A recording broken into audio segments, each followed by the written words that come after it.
За математикийн хичээлийг цахимаар үнэлэх бол За болж байна. Дэлхийн нийтийн хөгжлийн чиг хандлага өнөөгийн нөхцөл байдлаас шалтгаалаад одоо бүхий шатны сургалтын арга хэлбэр заах арга зүй шинжлэхдийн хэрэгцээгээр одоо математикийн хичээлийг тийм ээ зөвхөн ганц уламжлалт хэлбэрээр биш түүнийг цахим сургалтад хослуулан одоо ашиглан илүү үр дүнтэй байна гэдэг сүүлийн хэдэн жилүүдэд ерөнхийдөө туршигдаад байгаа. Үүнийг бид нар одоо хослуулан холимог сургалт, хосолсон сургалт, томруу гэсэн сургалтын хэлбэрүүд. За одоо болов. За ингээд уламжлалт сургалтыг бид нар дан ганц тийм ээ одоо хуучин хэлбэрээр ингээд ашиглаад явах нь тохиромжтой биш байгаад байгаа. Тэгэхээр бид нар үүнийгээ цахим сургалттай одоо хослуулаад холимог сургалтыг хосолсон томруу гэсэн сургалтын хэлбэрүүдийг сүүлийн жилүүдэд маш их түгээмэл ашиглаад байна л да. Үүнийг дагаад багш болгон цахим сургалтын онцлог болоод давуу талуудыг олж хичээл сургалттай хэрхэн амжилттайгаар үр дүнтэйгээр ашиглах вэ гэдэг талаар судалсаар байгаа. Үүний нэг хэлбэр бол одоо энэ хосолсон сургалтаар одоо хичээл явуулж эхэлснээс хойш математикийн хичээлийг маш богинохон хугацаанд тухайн сурагчдын сонирхлыг татсан байдлаар одоо интерактив байдлаар хичээлийг явуулах бас үнэлгээг богино хугацаанд хийх юм шаардлага тулгараад байгаа тийм ээ. Уламжлалт байдлаар одоо сурагчдын мэдлэг чадварыг үнэлж дүгнэх хичээлийг явуулахад бид нарт тодорхой хэмжээний цаг маш их шаардлагадаг. Одоо жишээлх юм бол самбар дээр одоо шинэ мэдлэг сурагчтай олгохын тулд самбар дээр зураг зурдаг, тийм ээ, графика зурдаг гэх мэтчлэнгээр эсвэл үнэлгээний даалгавраа боловсруулад шалгалтын дараа сурагчдынхаа үнэлгээг нэг бүрчлэн одоо материалыг засах гэх мэтчлэнгээр багшийн одоо хичээл сургалттай холбоотой цаг маш их байдаг бол үүнийг бид нар хосолсон сургалт ингэж ашиглаж явснараа одоо тодорхой хэмжээний хугацаа бид нар одоо хэмнэх боломжтой байна. Өөрөөр хэлэх юм бол уламжлалт байдлаар сурагчдын мэдлэг чадварыг үнэлэхэд цаг их зарцуулаад байгаа юм бол ээлжид хичээлийн ихэнх дунд төгсгөлд тийм ээ маш богино хугацаанд хичээлийн шинэ мэдлэгийг олгоод түүнийгээ дүгнэхэд тийм ээ GeoGebra програм нь хамгийн тохиромжтой байсан нь энэ сэдвийг сонгох үндслэл басан байна. За хичээлийг үнэлэхэд бид нар юуны тулд үнэлэх үү, юуг үнэлэх үү, ямар хэлбэрээр үнэлэх вэ гэсэн ерөнхий 3 хэлбэрийг ашигладаг бол өөрөөр хэлбэл сургалтын зорилгыг наривчлах зорилготой тийм ээ агуулгын хүрээг одоо тогтоох зорилготойгоор түвшин тогтоох үнэлгээ хийх гэж байна уу? Эсвэл суралцагчийн сурах үйл ажиллагаанд тохиолдоод байгаа тэр хүндрэл бэрхшээлийг илрүүлэх зорилготой онцлог үнэлгээ хийх гэдэг байна уу? Сургалтын явцад гараад байгаа ахиц дэвшил өөрчлөлтийг тийм ээ илрүүлэх зорилготой явцын үнэлгээ хийх гэж байна уу? Эсвэл бүр хичээлийн төгсгөлд юм уу бүлэг сэдв улирлын төгсгөл хийгдэх гэж байгаа тийм ээ эцсийн үнэлгээ хийх гэдэг байна уу гэдгээс хамаарат яг ямар зорилготой юуны тулд бид үнэлгээ хийх гэж байгаа юм бэ гэдгийг мэдээж эхлээд тодорхойлдог. Үүний дараагаар одоо тухайн сурагчийн сэрхийн савнах, ойлгох, хэрэглэх түвшний мэдлэгийг үнэлэх гэдэг нь задлан шинжлэх үнэлэх түвшний мэдлэгийг үнэлэх гэдэг нь гэдгийг тогтоодог тийм ээ. Үүний дараа ямар хэлбэрээр үнэлэх юм гэдгээр тухайн сурагчийг хамаг хэлбэрээр бид нар үнэлж болж байгаа юм. Бичгийн хэлбэрээр, тестийн хэлбэрээр, бүтээлч хэлбэрээр тухайн сурагчийг үнэлэх боломжтой байдаг. За тэгвэл аман хэлбэрээр үнэлнэ гэдэг нь тухайн суралцагчаас тийм ээ асуулт хариултын хэлбэрээр чөлөөт ярилцлага, маргаан мэтгэлцээний байдлаар мэдлэг эзэмшигчдийн түвшин үнэлэх одоо ийм арга байдаг.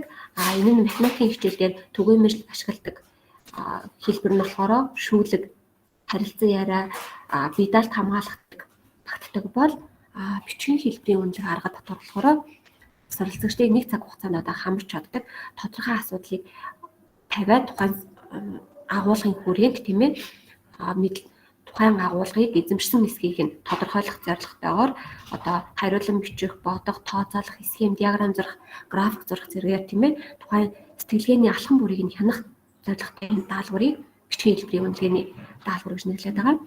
Энэ аргад болохоор математикийн хэлбэр дээр математик дээр болохоор уламжлалт хэлбэр ерөнхийдөө бичгийн шалгалт багтдаг. Уламжлалтаараа авагддаг шалгалтууд гэсэн үг. Харин тестийн хэлбэрээр үнэлэх арга болохоор одоо сурагчийн үнэлэх дүгнэхэд зориулагдсан даалгаврын эмэгтгэл тийм ээ. Өөрөөр хэлбэл тестийн тусламжтайгаар хэмжилт хийгээд цуглуулсан мэдээллээ дүгнэн үнэлгээ хийдэг.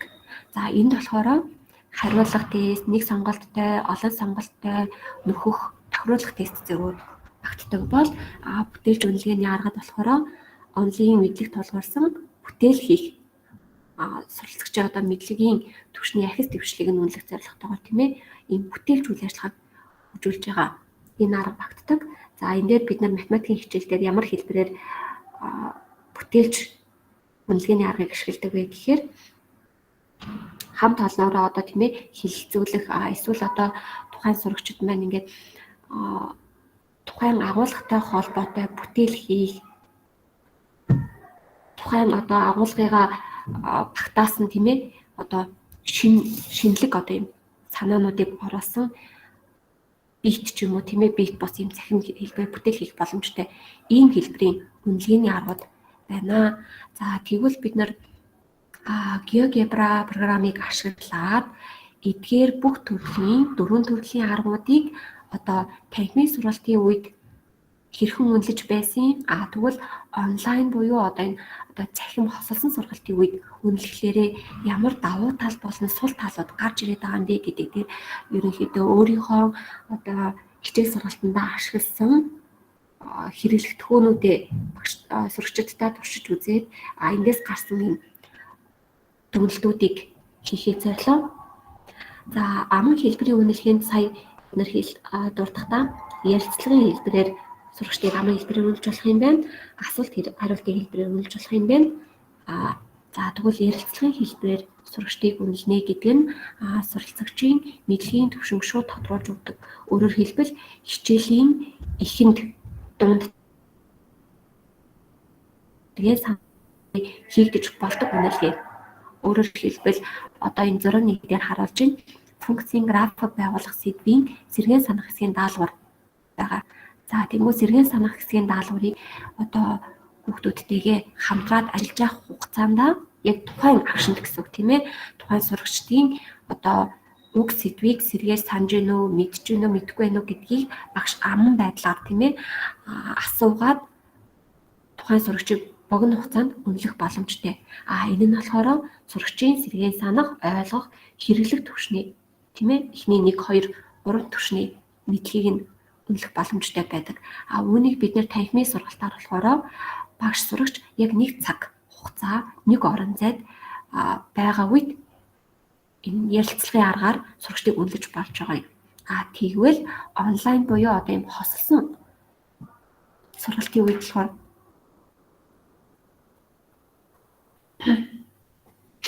онлайн буюу хосолсон сургалтын үед хэрхэн үнэлэх боломжтой вэ гэхээр одоо тухайн сурагч болон багш тийм ээ интернетэд холбогдсон одоо гар утас компьютер байх хэрэгтэй ах нь мэдээж тэгвэл үүний давуу тал нь болохоор одоо хүүхэд цахимаар эсвэл одоо энэ хосолсон сургалтын үед ямар нэгэн нэмэлт хэрэгсэл тийм ээ интерактив ийм динамик ийм програм хангамж ашигласнараа сурагчдын идэх харилцаа нэмэгдэнэ. Илүү олон сурагчийг яах нь хичээлийнхаа явцад одоо асуулт хариултын хэлбэрээр ярилцлагын хэлбэрээр тийм ээ үнэлэх боломжтой гэдгээр давуу талтай. Мэдээж сул тал нь болохоор хэрэглэгдэхүүн бэлтгэхэд тодорхой хэмжээний хугацаа шаардлагадаг. За дараагийнх нь асуулт хариултын хэлбэр гэж байгаа. За асуулт хариултын хэлбэр гэдэг дээр болохоор ерөнхийдөө ихэнх тохиолдолд энэ шүүлэг тийм ээ одоо математикийн хичээлдээ аман байдлаар тухайн үздсэн агуулгыг амаар асуух эсвэл тодорхой даалгавруудыг эсвэл тодорхой бодлогуудыг тийм ээ амаар ингэж асуух иймэрхүү төрлийн үнэлгээний хэлбэр асуулт хариултын хэлбэр гэж нэрлэдэг юм. За үүнд мэдээж танхимаар явж байгаа давуу тал нь болохоор танхимаар үнэлж байгаагийн давуу тал нь хүүхэд бүртээ тулж ажилладаг учраас одоо тухайн сурагч болгоны мэдлэг чадварыг нарийн илрүүлэх боломжтой. Харин сул тал нь болохоор нэг бүрчлээ ингэж асуугаад байдаг учраас маш их цаг хугацаа зарцуулдаг гэдгээр сул тал байгаа тийм. Тэгвэл бид нар энэ танхимын сургалтаар энэ асуулт хариултын хэлбэрээр сурагчдыг үнэлэхэд ийм давуу боловсрол тал гардыг бол онлайн сургалтаар энийг хэрхэн зохион байгуулж болох вэ? Хэрхэн сурагчдыг үнэлэх боломжтой юм бэ гэхлээр одоо сурагчид маань одоо багшийнхаа хажууд очиод самбар дээр ч юм уу тийм ээ цаасан дээр тухайн сэдв бодлогыг асуугдахыг оронд тухайн бодлогоо эсвэл тухайн сэдвээ видео хэлбэрээр бэлтгээд багштай үнэлүүлэх боломжтой. За энэний давуу тал нь багшид шинэ хэрэглэгт үйлдэн нэгдүгээрт тийм ээ.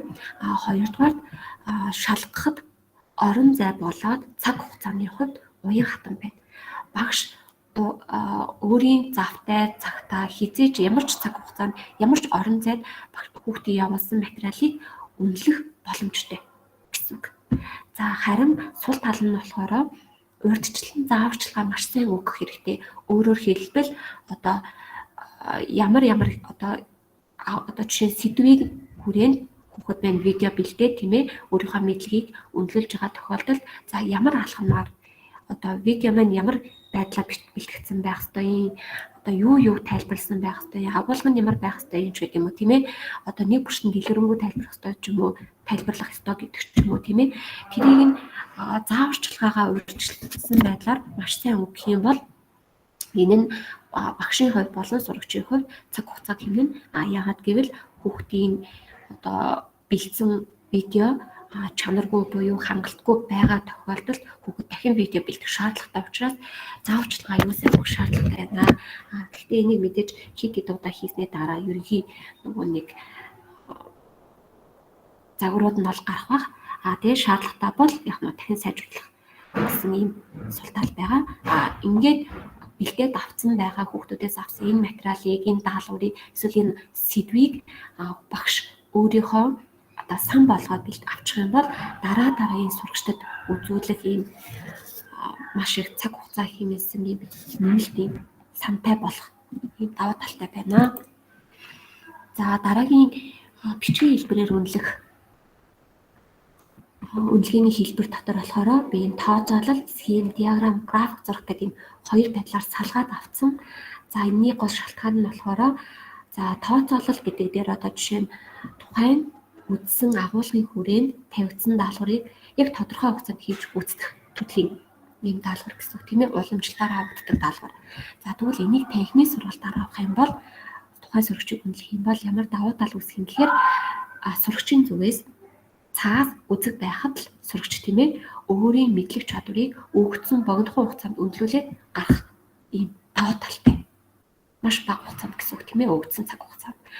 Тэгвэл сул тал нь болохоор багшийн хувьд гарч ирж байгаа юм. Багш шалгалтын материалыг засахад маш их цаг хугацаа зарцуулагддаг.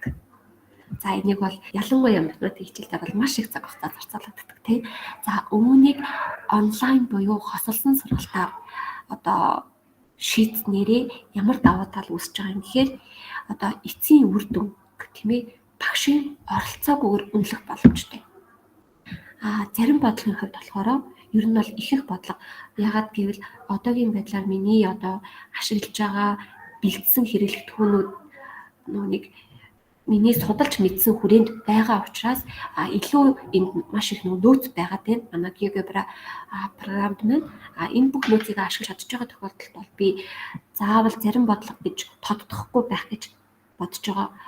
Тэгэхээр ерөнхийдөө одоогийн байдлаар бол миний ашиглаж байгаа нөөцийн хувьд ярих юм бол зарим бодлогын хувьд бодлтын явцыг бас багшийн оролцоогүйгээр үнэлж чадж байгаа. Багшийн оролцоогүйгээр сурагчийн мэдлэг чадварыг үнэлнэ гэдэг чинь багш яг нь шалгалтын материал заасах, сурагчдыг үнэлэхэд нэг зарцуулаад байгаа өдрийн хичнээн цаг зарцуулалтын тэр их цагийг яг нь хэмнэх боломжтой. Маш том давуу тал. За мөн үр дүнг сурагчид шууд авснараа сурагчийн идэх нэмэгддэг. Ягаад гэвэл багш сурагчаас одоо мэдлэгийг шалгалт ч юм уу тийм ээ явцын одоо ийм даалгавар өгөөд авахд тэрийг багш тэр дорн засах шалгах боломжгүй байдаг учраас тодорхой хугацааны дараа хамгийн багадаа нэг хэдэн цаг эсвэл 1, 2, 3 хоногийн дараа материалыг цахим буюу одоо ийм хосолсон сургалтаар сурагчийг үнэлж байгаа тохиолдолд сурагчийн дүн тэр дороо гардаг учраас сурагчийн идэх оролцоо илүү нэмэгддэг байх нэ. Мэдээж сул тал нь болохоор сурагчийн бодлыг болно тийм ээ. Явцыг зарим тохиолдолд багшийн оролцоотойгоор үнэлэх тийм хэрэгцээ шууд гардаг. За тэрийг би дараагийн илэрэнгүй нөгөө нэг жишээн дээрээ тайлбарлая. За энэ дээр би болохоор ийм тооцоолох төрлийн даалгаврууд харуулсан байна. За энэ дээр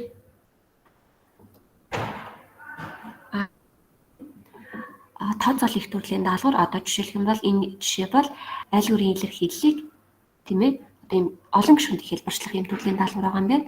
За нэмээд хариугаа энэ бичээд шалгах нь. За энэ бол эцсийн үр дүнгээ шалгачиж байгаа. За энэ дээр болохоор функцийн экстремум цэгийн координатыг олж байгаа. За тэгэхээр энэ дээр болохоор алхамаар хийгдэн.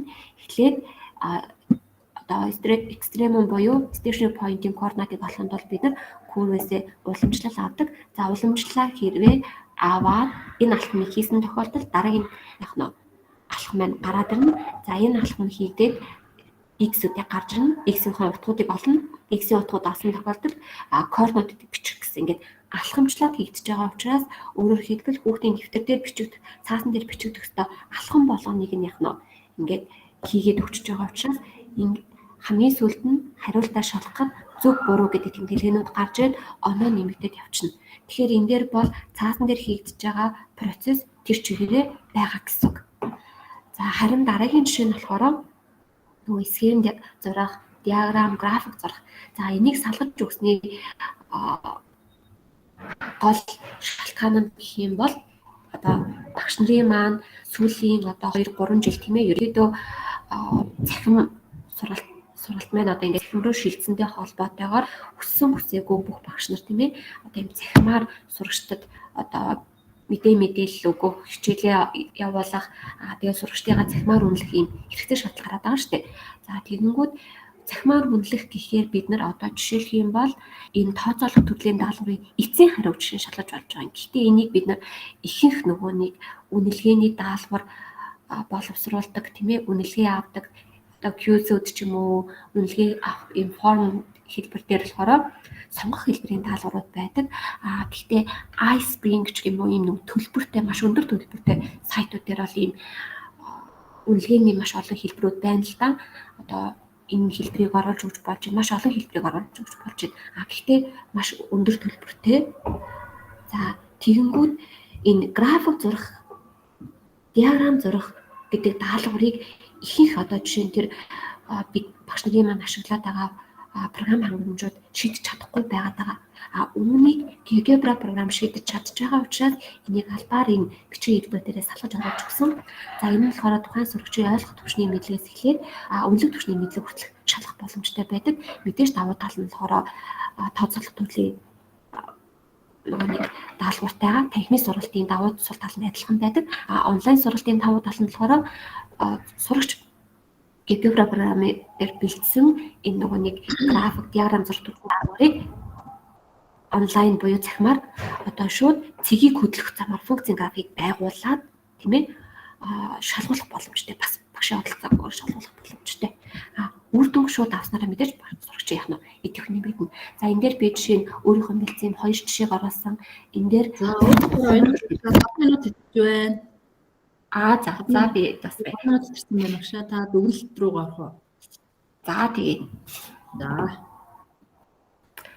за ийм байна. За ингээд тестийн хэлбэр дээр бас ерөнхийдөө бид нар бүх одоо бусад Q-сүүд болон формат дээр тавигддаг Q-сүүдийг тестүүдийг оруулах боломжтой байдаг. За тэгвэл GeoGebra програм ашиглаад бэлдсэн үнэлгээний даалгавар нь бусад үнэлгээний даалгавар буюу материалаас ямар давуу тал байдаг вэ гэхээр санамсаргүй өгөгдөл дээр ажилладаг учраас маш олон дахин турших боломжтой байдаг. Энэ нь сурагчдад даалгавартай бүтээлчээр ажиллах, тухайн мөн чанарыг нь ойлгох, мэдлэг бүтээх тийм ээ хөгжих юм үйл явцыг нь дэмжиж өгдөг гэдгээр давуу талтай. Дараагийн тухайд нь болохоор түрүүн тайлбарласан функцийн график байгуулах, одоо схем диаграм зурх төрлийн даалгаврууд бусад одоо үнэлгээний даалгавар боловсруулах програм хангамжууд дээр төдийлөн маш хомс байдаг тийм ээ баг байдаггүй бол GeoGebra дээр үүнийг шийдэх боломжтой байна. Мэдээж цахимаар сурагчдын бодлыг багшийн оролцоогүй шалгах боломжтой гэдэг бол маш том давуу тал. Тэгээд интерактив хичээлийн зохион байгуулдаг гэдэг нь болохоор бидний хайгаад байгаа, ирж хайгаад байгаа зүйл байх нэ. За хичээлийн одоо GeoGebra дээр бэлдсэн үнэлгээний даалгаврыг хэдийд хэрэглүүл тохиромжтой юм бэ гэвэл за шууд төгсгөлийн тайлбарлая. Хичээлийн ихэнд явуулж болно үнэлгээний даалгаврыг мөн дунд болон төгсгөлд явах нь сурагчдыг үнэлэх боломжтой. За харин эндээс ингээд дүгнээд хэлэх юм бол GeoGebra програм дээр бэлдсэн үнэлгээний даалгавар бол багшийн цаг хугацааг хэмээсэн тэгээд өөрсдийн мэдлэг чадвараа багшийн оролцоогүйгээр маш хурдан үнэлүүлдэг гэдгээрээ яг нь алдаагаа дахин засах боломжтой. Тэгээд хүүхдүүд үнэлгээний даалгаврын өгөгдлийг санамсаргүй байдлаар оруулж өгөх юм бол нэг нэгнээсээ хуулах боломжгүйгээр тийм ээ одоо хүүхэд өөрийнхөө мэдлэг чадварыг бодиттой үнэлүүлэх боломжтой гэдгээр ийм давуу талтай байдаг. Тэгээд дахин хэдэн ч удаа оролцсон санамсаргүй буюу шин утга өгөгдөл, шин бодлогуудыг гарч ирдэг учраас нэг бэлтгэд авчихсан материал бол одоо байнгын ашиглах боломжтой. Багшийн болон хүүхдийн хувьд дахин ашиглаад одоо ойлгохгүй байгаа, мэдэхгүй байгаа баттах шаардлагатай сэдвүүдийг баттах боломжтой гэдгээрээ давуу талтай байна. За ингээд анхаарал тавьсанд баярлалаа. За хоёрын багштай баярлалаа. За хоёрдугаар ихтгэл мөн практик одоо жишээн дээр суурилсан сонирхолтой ихтгэл байлаа. Тэгээд бас тасалж чадахгүй ингээд 5 минут хэтрүүлчлээ тийм ээ. Тэгээд дараагийн итгэгчд маань бас цагаа барай авчаарай. Бид нар нөгөө өнөөдөр маш олон ихтгэлүүд хэлцүүлсэн юм байна. Цагаа барай юм бол. За тэгээд энэ их практик хэрэглээтэй ер нь бол бид нар уламжилт танхимын сургалтын үнэлгээ одоо ингээд явж байгаад яг ковидын үед онлайн сургалт руу ороод ирэнгүүт биднэрт бас ингээд суралцагчдын энэ гүйцэтгэл суурилсан даалгавар үнэлэх за бусад үнэлгээний асуудлууд ороод ирсэн.